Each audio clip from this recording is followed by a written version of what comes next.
Hello my dear student, welcome back to my YouTube channel Subhash study centre.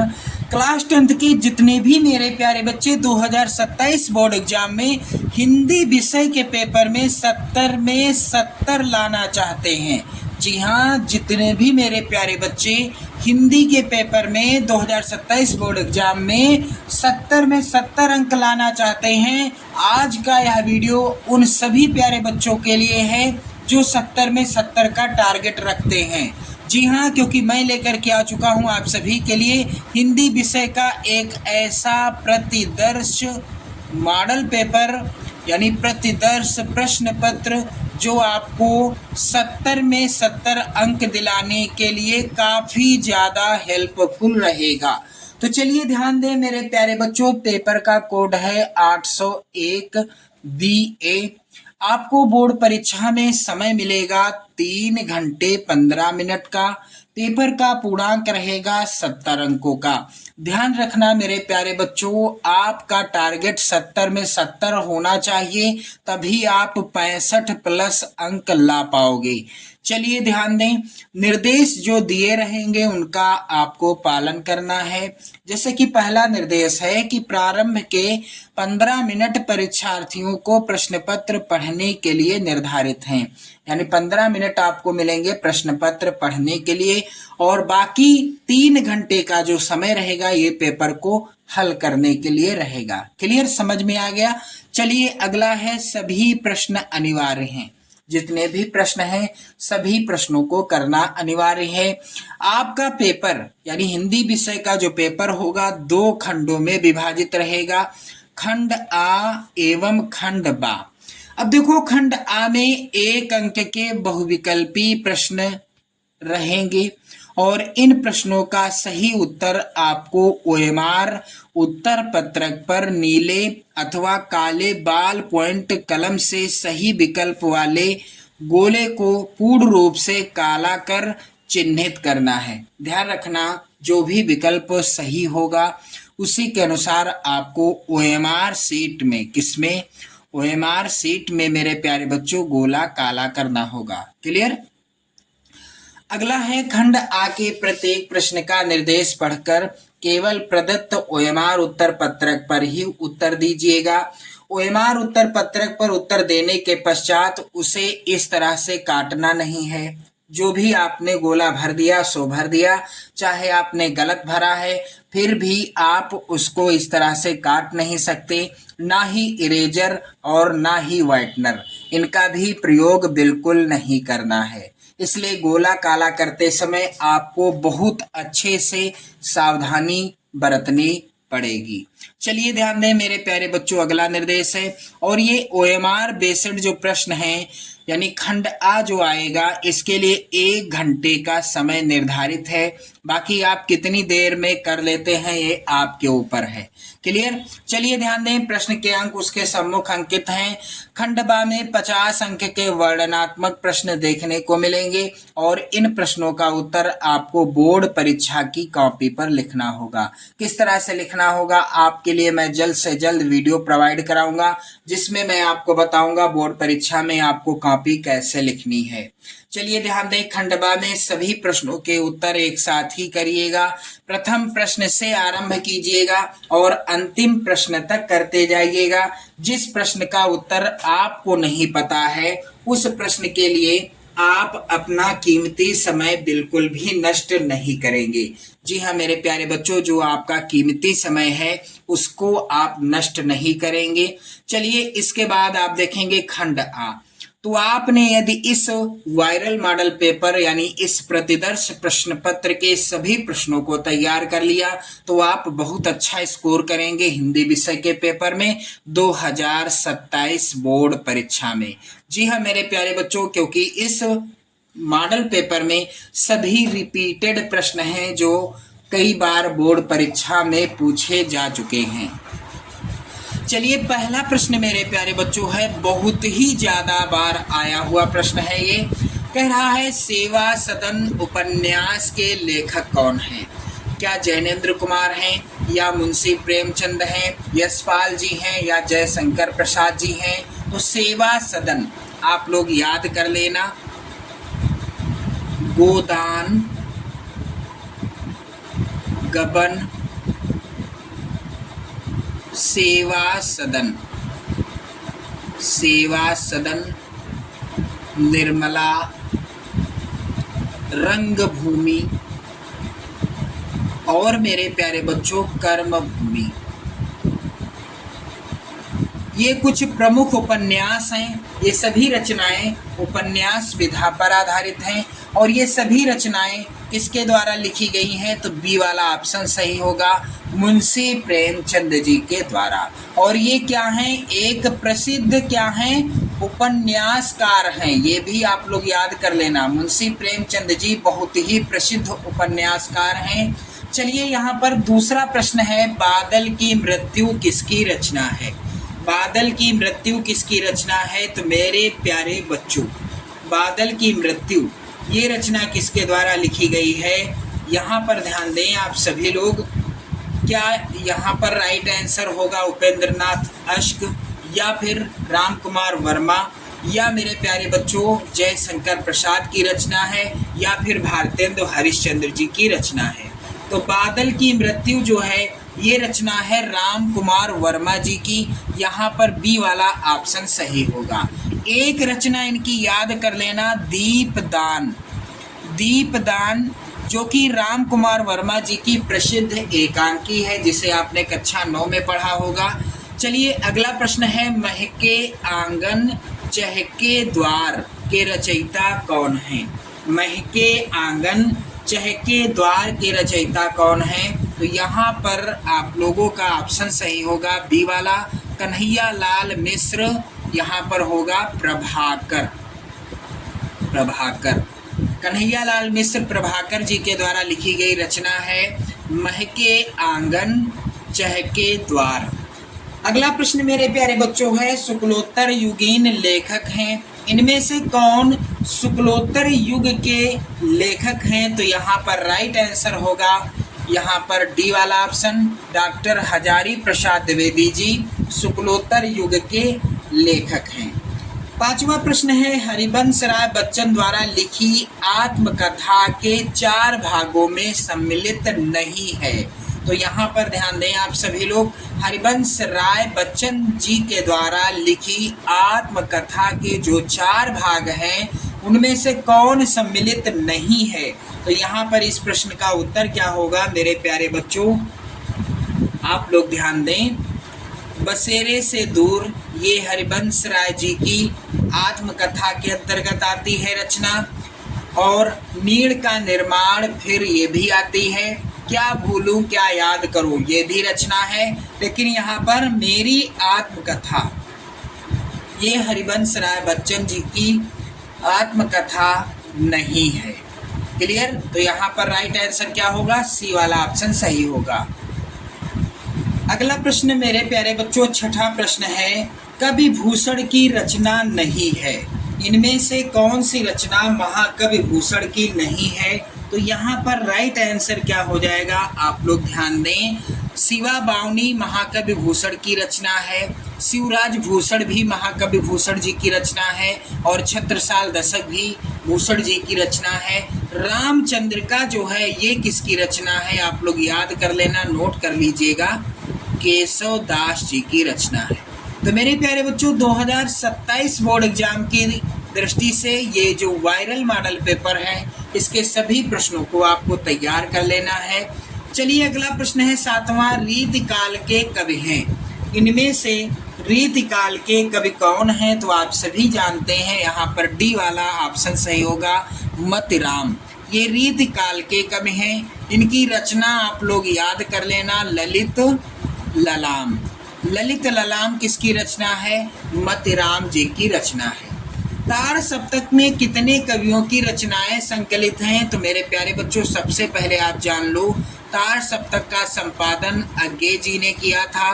कब किया था? 1943 ईस्वी में। ये भी आपको याद रखना है। क्लियर? अब तार सप्तक में कितने कवियों को शामिल किया गया है? तो इसका उत्तर क्या हो जाएगा मेरे प्यारे बच्चों? तार सप्तक में यहाँ पर सी वाला विकल्प सही होगा, 7 कवियों को शामिल किया गया है। अगला 9वां प्रश्न है, निम्नलिखित कवियों में से किस कवि को राष्ट्र कवि का सम्मान मिला? तो इनमें से किसको राष्ट्र कवि का सम्मान मिला? यहाँ पर बी ऑप्शन सही होगा, मैथिली शरण गुप्त जी को राष्ट्र कवि की उपाधि से सम्मानित किया गया था। और इनकी प्रसिद्ध रचना है साकेत। आप लोग याद कर लेना, साकेत के लेखक कौन हैं? मैथिली शरण गुप्त जी हैं। चलिए मेरे प्यारे बच्चों, यहाँ पर अगला प्रश्न, तार सप्तक प्रकाशित हुआ। तो मैंने यहाँ पर आपको बता दिया 1943 में। तो यहाँ पर ऑप्शन सही कौन सा होगा? यहाँ पर मिसप्रिंट हो गया है, ऑप्शन 1943 ईस्वी राइट आंसर होगा। क्लियर? 1943 ईस्वी में तार सप्तक का संपादन हुआ यानी प्रकाशन हुआ था। 11वां प्रश्न है, हास्य रस का स्थायी भाव क्या है? तो क्रोध किस रस का स्थायी भाव है? याद कर लो आप लोग, रौद्र रस का। रति है श्रृंगार रस का स्थायी भाव। भय किस रस का स्थायी भाव है? भयानक रस का। तो हास्य रस का स्थायी भाव क्या है? यहाँ पर हास्य हो जाएगा राइट आंसर, डी वाला ऑप्शन सही। चलिए अगला प्रश्न है 12वां, पीपर पात सरिस मन डोला। मन किसके समान डोलने लगा? मन पीपल के पत्ते के समान, सरिस यानी समान, डोलने लगा। उपर्युक्त पंक्ति में अलंकार कौन सा है? तो मेरे प्यारे बच्चों यहाँ पर डी ऑप्शन सही होगा, उपमा अलंकार है। अगला है, सोरठा किस प्रकार का छंद है? सोरठा मेरे प्यारे बच्चों किस प्रकार का छंद है? तो इस प्रश्न का उत्तर क्या हो जाएगा? यहाँ पर ध्यान दें आप सभी लोग, सोरठा जो है ये किस तरह का छंद है? तो मेरे प्यारे प्यारे बच्चों आपको मैं बता देना चाहता हूँ, सोरठा जो है अर्ध सममात्रिक छंद है। किस प्रकार का छंद है? सोरठा अर्ध सममात्रिक छंद है। यहाँ पर अर्ध सममात्रिक छंद, सी वाला ऑप्शन सही होगा। चलिए अगला प्रश्न है, निर्गुण शब्द में प्रयुक्त उपसर्ग है। तो निर्गुण शब्द में कौन सा उपसर्ग प्रयोग में लाया गया है? तो यहाँ पर डी ऑप्शन सही होगा, निर होगा राइट आंसर। नीलकंठ समस्त पद में प्रयुक्त समास कौन सा है? तो नीलकंठ जो शब्द है इसमें कौन सा समास है? तो मेरे प्यारे बच्चों यहाँ पर आपको बताना है कि नीलकंठ में कौन सा समास है। तो यहाँ पर राइट आंसर होगा बहुव्रीहि समास, जो कि विकल्प कहाँ है? नीलकंठ में बहुव्रीहि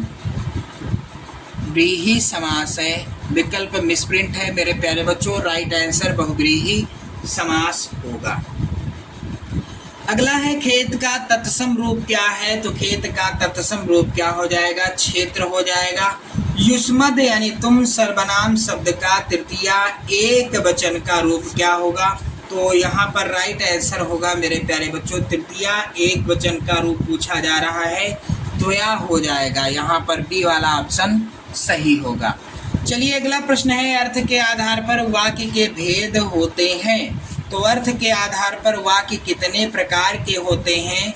मेरे प्यारे बच्चों अर्थ के आधार पर वाक्य होते हैं 8 प्रकार के। यहाँ पर विकल्प कौन सा सही है? बी वाला ऑप्शन सही है। आदर्श से गाया नहीं जाता है, इनमें कौन सा वाच्य होगा? तो आदर्श से गाया नहीं जाता, इनमें भाववाच्य है। यहाँ पर बी ऑप्शन यहाँ भी सही है। चलिए अगला प्रश्न है, वह विकारी शब्द जिनमें पुरुष लिंग वचन कारक आदि के कारण परिवर्तन नहीं होता उन्हें कहा जाता है। तो उन्हें क्या कहा जाता है? उन्हें कहा जाता है अव्यय पद। अव्यय पद, यहाँ पर सी ऑप्शन सही होगा। तो इस तरह के 20 प्रश्न आएंगे खंड आ में, जिनका उत्तर आपको OMR सीट में भरना होगा। क्लियर? अब देखो इसके बाद खंड बा, जिसमें वर्णनात्मक प्रश्न है, 50 नंबर के प्रश्न हैं। पहला यहाँ पर है, निम्नलिखित गद्यांश पर आधारित 3 प्रश्नों का उत्तर देना है। 6 नंबर का प्रश्न है, और ये जो गद्यांश है ये हर साल बोर्ड परीक्षा में आता है। तो 2027 के लिए भी आप बिल्कुल 100% तैयार कर लेना। क्या है गद्यांश? कुसंग का ज्वर सबसे भयानक होता है। यह केवल नीति और सद्वृत्ति का ही नाश नहीं करता, बल्कि बुद्धि का भी क्षय करता है। किसी युवा पुरुष की संगत यदि बुरी होगी तो वह उसके पैरों में बंधी चक्की के समान होगी, जो उसे दिन दिन अवनति के गड्ढे में गिराती जाएगी, और यदि अच्छी होगी तो सहारा देने वाली बाहों के समान होगी, जो उसे निरंतर उन्नति की ओर उठाती जाएगी। पहला प्रश्न है गद्यांश का, उपर्युक्त गद्यांश का संदर्भ लिखिए। तो मेरे प्यारे बच्चों, पाठ का नाम क्या है जिस पाठ से ये गद्यांश है? मित्रता पाठ। और इस पाठ के लेखक कौन हैं? आचार्य रामचंद्र शुक्ल जी। क्लियर? चलिए, दूसरा है प्रश्न, गद्यांश के रेखांकित अंश की व्याख्या। तो जो रेखांकित अंश होगा उसी की व्याख्या आपको करनी है। अगला है, युवा पुरुष की संगत के बारे में क्या कहा गया है? तो यहाँ पर इस प्रश्न का उत्तर गद्यांश में ही आपको मिलेगा। यदि आप पहला गद्यांश नहीं करना चाहते तो अथवा में भी गद्यांश है, ये भी बहुत ज़्यादा इम्पोर्टेंट गद्यांश है। क्या है? रोहतास दुर्ग के प्रकोष्ठ में बैठी हुई युवती ममता सोण के तीक्ष्ण गंभीर प्रवाह को देख रही है। ममता विधवा थी, उसका यौवन सोण के समान ही उमड़ रहा था। मन में वेदना, मस्तक में आंधी, आंखों में पानी की बरसात लिए वह सुख के कंटक शयन में विकल थी। वह रोहतास दुर्गपत के मंत्री चूड़ामणि की अकेली दुहिता थी। फिर उसके लिए कुछ अभाव होना असंभव था, परंतु वह क्या थी? विधवा थी। यहाँ भी पहला प्रश्न है, गद्यांश का संदर्भ लिखना है आपको। और यहाँ पर ये आगे भी गद्यांश है, हिंदू विधवा संसार में सबसे तुच्छ निराश्रय प्राणी है, तब उसकी विडंबना का कहाँ अंत था। यहाँ पर देख लो, प्रत्येक प्रश्न 2-2 नंबर का है। तो पहला जो है संदर्भ पर आधारित प्रश्न है। पाठ का नाम क्या है? ममता, जो कि आप यहाँ पर देख सकते। लेखक कौन है? जय शंकर प्रसाद। क्लियर? अगला है, उपर्युक्त गद्यांश में हिंदू विधवा की स्थिति कैसी है? तो यहाँ पर हिंदू विधवा संसार में सबसे तुच्छ निराश्रय प्राणी माना जाता है। क्लियर? मिल गया उत्तर। चलिए, अगला प्रश्न है, निम्नलिखित में से किसी एक पद्यांश पर आधारित सभी प्रश्नों का उत्तर देना है। 6 नंबर का ये प्रश्न आएगा। तो यहाँ पर ध्यान दें आप लोग। मानुष हो तो वही रस खानी, बसों ब्रज गोकुल गाँव के ग्वारने, जो पशु हो तो कहाँ बस मेरो, चरो नित नंद की धेनु मंझारने, पाहन हो तो वही गिरी को, जो धर्यो करे छत्र पुरंदर धारने, जो खग हो तो बशुर करो, नीली कालिंदी कूल कदम्ब की डारने। पहला प्रश्न है, प्रस्तुत पद्यांश का संदर्भ लिखिए। मेरे प्यारे बच्चों, रसखान जी के सवैया शीर्षक पाठ से लिया गया है।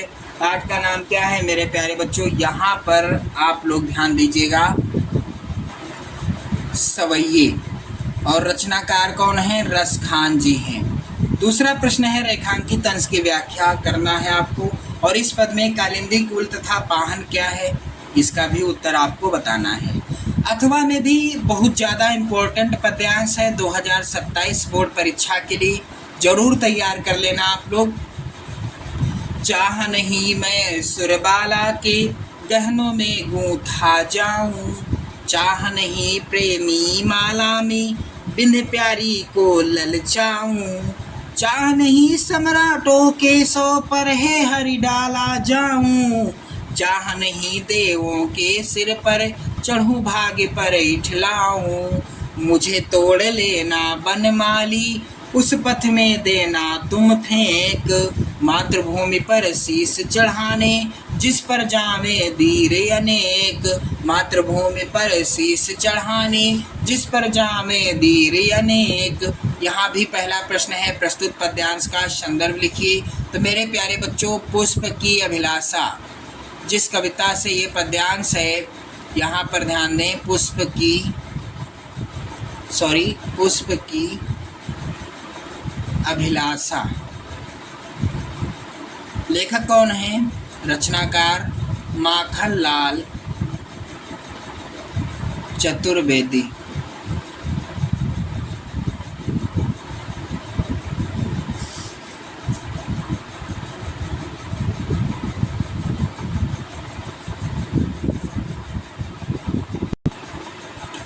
अगला है प्रश्न, पुष्पवर्ण माली के समक्ष अपनी कौन सी इच्छा यानी चाह प्रकट करता है? तो मुझे तोड़ लेना बनमाली, उस पथ में देना तुम फेंक, मातृभूमि पर शीश चढ़ाने जिस पर जावे वीर अनेक। चलिए मेरे प्यारे बच्चों आगे बढ़ते हैं और आगे इस तरह का प्रश्न आपको देखने को मिलेगा। निम्नलिखित में से किसी एक संस्कृत गद्यांश का संदर्भ सहित हिंदी में अनुवाद आपको करना है। 5 नंबर का आएगा प्रश्न। मेरे प्यारे बच्चों ये जो संस्कृत का पहला गद्यांश है आप बिल्कुल नोट कर लो, बिल्कुल नोट कर लो, 2027 में जरूर आएगा।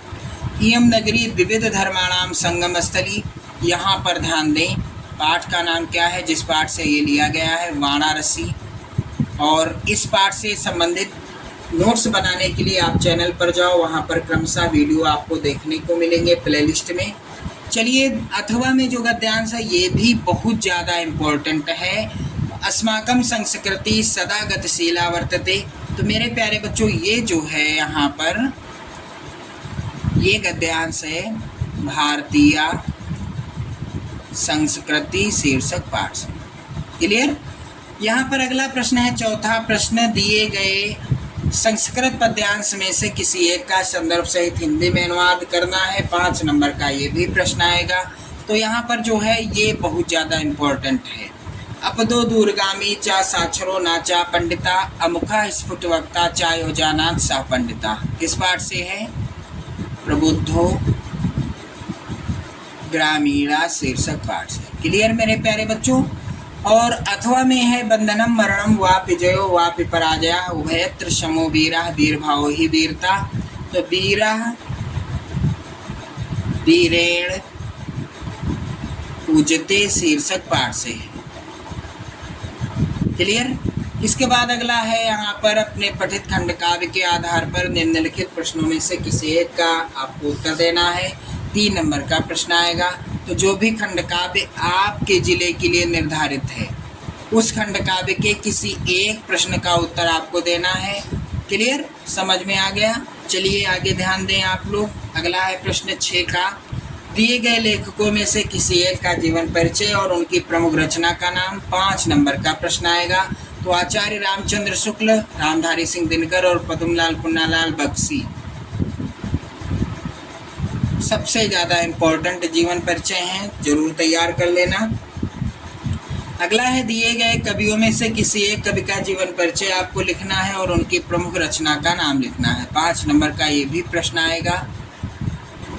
मेरे प्यारे बच्चों, सूरदास, बिहारी लाल और महादेवी वर्मा बहुत ज़्यादा बार इनका जीवन परिचय पूछा गया है, इसलिए इम्पोर्टेंट है 2027 बोर्ड एग्जाम के लिए। चलिए आगे बढ़ते हैं। अगला है, अपनी पाठ्य पुस्तक में से कंठस्थ कोई एक श्लोक आपको लिखना है जो इस प्रश्न पत्र में ना आया हो, और ये प्रश्न आएगा 2 नंबर का। क्लियर? अगला है, अपने प्रधानाचार्य को छात्रवृत्ति के लिए एक आवेदन पत्र लिखिए। ये प्रश्न आएगा 5 नंबर का। और अपने नगर गांव में किसी महामारी के रोकथाम के लिए अपने जनपद के मुख्य चिकित्सा अधिकारी को प्रार्थना पत्र लिखिए। तो मेरे प्यारे बच्चों, ये दोनों प्रश्न हैं, आपको किसी एक प्रश्न का उत्तर करना होगा। चलिए आगे ध्यान दें। अगला प्रश्न है, निम्नलिखित में प्रश्नों में से किन्हीं 2 प्रश्नों का उत्तर संस्कृत में देना है। 2 नंबर का ये प्रश्न आएगा। यहाँ पर ये जो प्रश्न है ये 4 नंबर का आएगा, 5 नंबर का नहीं होगा। तो वाराणसी नगरी केशाम संगम स्थली अस्ति। तो वाराणसी नगरी विविध धर्माणाम संगम स्थली अस्ति, आपने गद्यांश देखा है। वीरा केन पूजते, वीरा वीरेण पूजते हो जाएगा। ज्ञान कुत्र संभवत, तो ज्ञान सर्वत्र संभवत। बस आपको 2 ही प्रश्नों का उत्तर करना है। अगला है, निम्नलिखित में से किसी एक विषय पर आपको निबंध लिखना है। 7 नंबर का प्रश्न आएगा। तो देश प्रेम या राष्ट्र प्रेम, या यहाँ पर ध्यान दें, भारत में आतंकवाद समस्या और समाधान, सड़क सुरक्षा जीवन रक्षा, प्रदूषण की समस्या और समाधान, छात्र और अनुशासन। तो आपको किसी एक विषय पर निबंध लिखना है। 7 नंबर आपके क्लियर हो जाएंगी। तो मेरे प्यारे बच्चों, एक बार जरूर शेयर कर देना इस वीडियो को अपने सभी इष्ट मित्रों में, ताकि उन्हें भी पता चले 2027 बोर्ड एग्जाम के लिए हिंदी विषय का पेपर कैसे आएगा, किस तरह के प्रश्न आएंगे। तो मेरे प्यारे बच्चों, वीडियो शेयर कर दें, लाइक कर दें। चैनल पर नए हो तो चैनल को ज़रूर सब्सक्राइब कर लें। जय हिंद।